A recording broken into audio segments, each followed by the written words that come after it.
The road can either symbolize the beginning of a new journey or the end of an old one.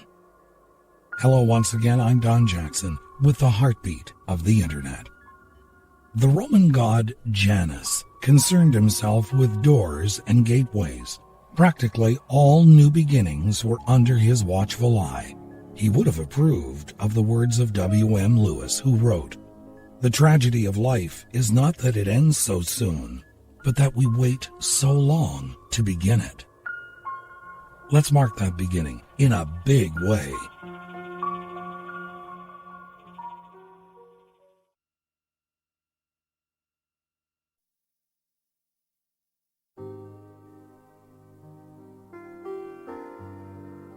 A powerful opening for a webcast about beginnings, but not all stories or journeys begin on such a forceful note. In fact, if truth be told, most beginnings are somewhat mysterious. James A. Michener in Chesapeake, published by Random House, wrote, and I quote, "The ultimate source of the Susquehanna River was a meadow in which nothing happened. No cattle, no mysteriously gushing water, merely the slow accumulation of moisture from many unseen and unimportant sources. The gathering of dew, so to speak, the beginning, the unspectacular congregation of nothingness, the origin of purpose. And where the moisture stood, sharp rays of sunlight reflected back until the whole area seemed golden and hallowed, as if life itself were beginning here. This is how everything begins. Oceans, mountains, life itself. A slow accumulation, the gathering together of meaning." End quote. And that's why we miss it. We are an impatient lot, wanting it all right now, rather than accepting it on its own terms.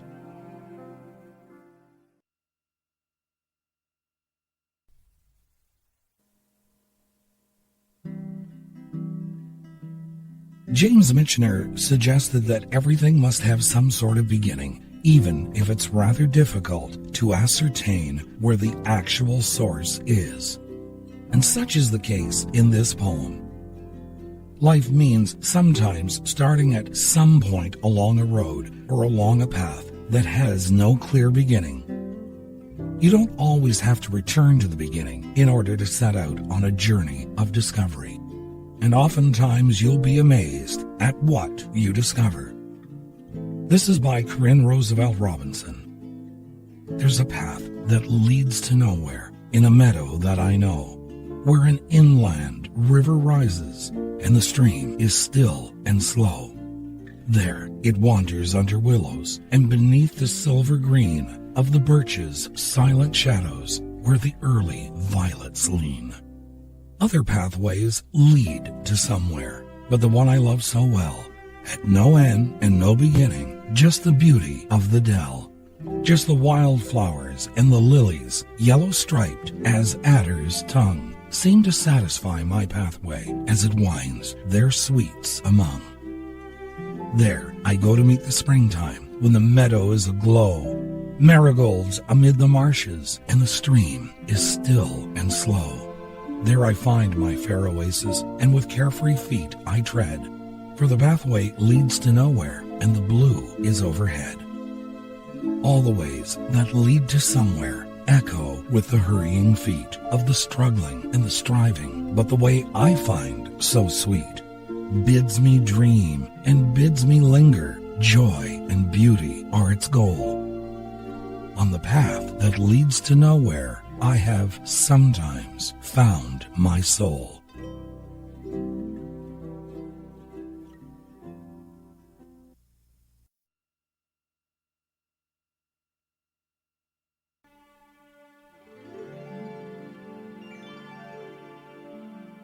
This is called Small Beginnings by Charles Mackay.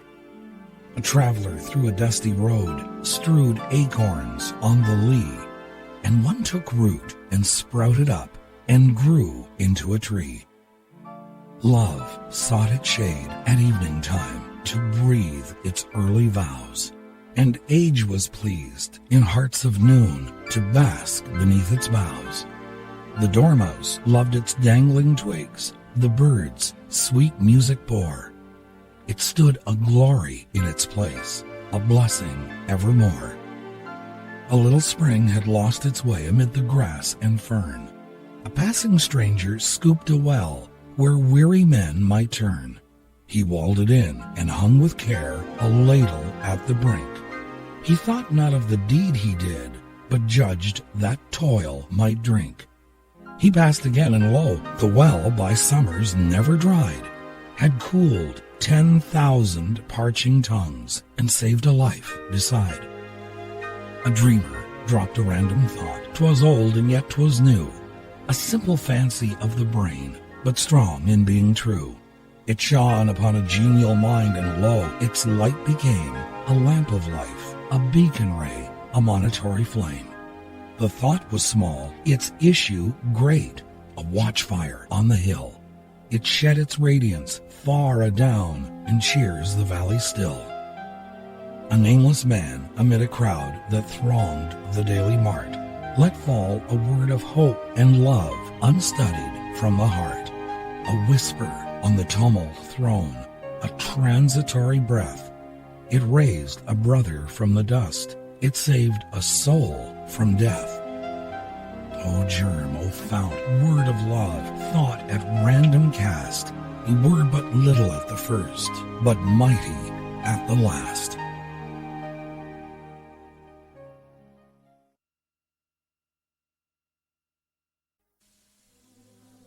Shunryo Suzuki from Zen Mind, Beginner's Mind, wrote, "In Japan, we have the phrase Shoshin, which means beginner's mind.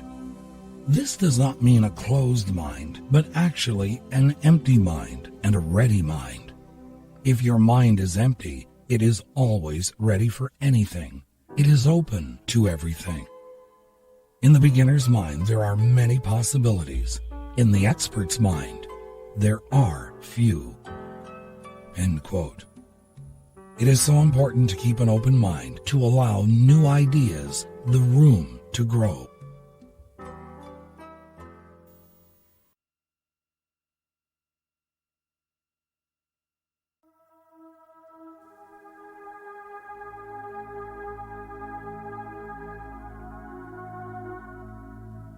This is called The Legend of the Wedding Ring from the 1991 Canadian Farm and Home Almanac, and I quote, "In biblical times, a certain young king married a princess from a neighboring country. Soon after their marriage, it became necessary for the king to leave his young wife and lead his army into battle. One night before he left, the king was walking in the palace gardens. He stood by the moon-drenched pool, tossing pebbles into the water and watching circles form. How like a circle is my love for my queen, he thought. It too has no beginning and no ending. The next day he called in his goldsmith and directed him to make a gold circle to fit the queen's finger. When the king slipped the finished ring on his wife's finger, he told her, 'This circle, which has no beginning and no ending, is a pledge of my love for you, which is also eternal.'"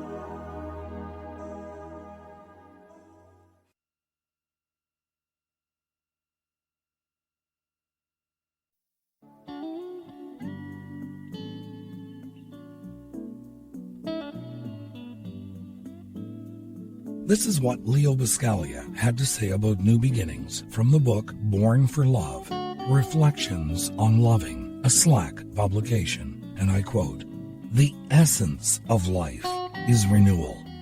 If we are truly alive, we are reborn every day. We cannot assimilate even the most insignificant thing without being affected by the experience.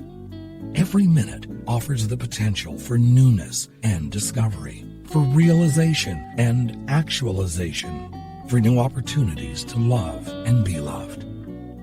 We spend most of our lives among the same people, day in and day out. On the surface, they appear unchanging, and it does not occur to us that perhaps beneath the surface a whole world of change may be going on, undetected and unappreciated. Even if we resist change, it is said that at the moment we are born, we are already moving on our inevitable path to death. It is no secret that our bodies undergo dramatic changes. It should be as acceptable that our minds, our tastes, our opinions, our beliefs, and our dreams are also changing each day. Lovers know that they can never assume anything about the people they love. They must allow each person, each object, each day, each moment to tell its own story. They know that their senses may betray them, but that through love, they are encouraged toward the acceptance of a lifetime of new beginnings.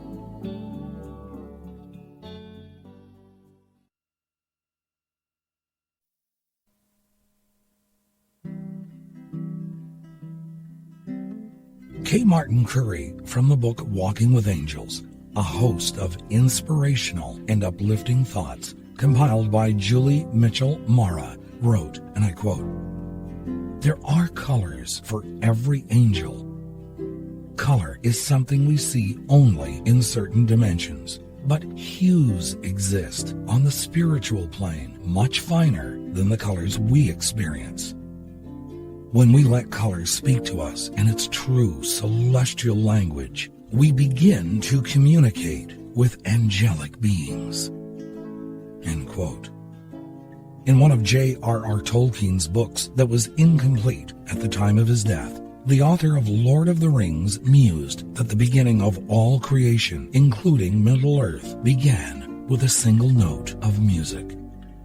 In Steven Spielberg's Close Encounters of the Third Kind, what was the way that humans discovered to initiate communication with the aliens?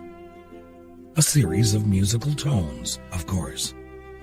Both are fanciful tales, but there may be more truth than fiction to the underlying premise of both. J.R.R. Tolkien in The Lord of the Rings, with a temporary ending, but a promise of a new beginning, he wrote, "The road goes ever on and on, out from the door where it began. Now, far ahead the road has gone. Let others follow it who can. Let them a journey now begin. But I, at last with weary feet, will turn towards the lighted inn, my evening rest and sleep to meet. Good night, sweet dreams. I'm Don Jackson."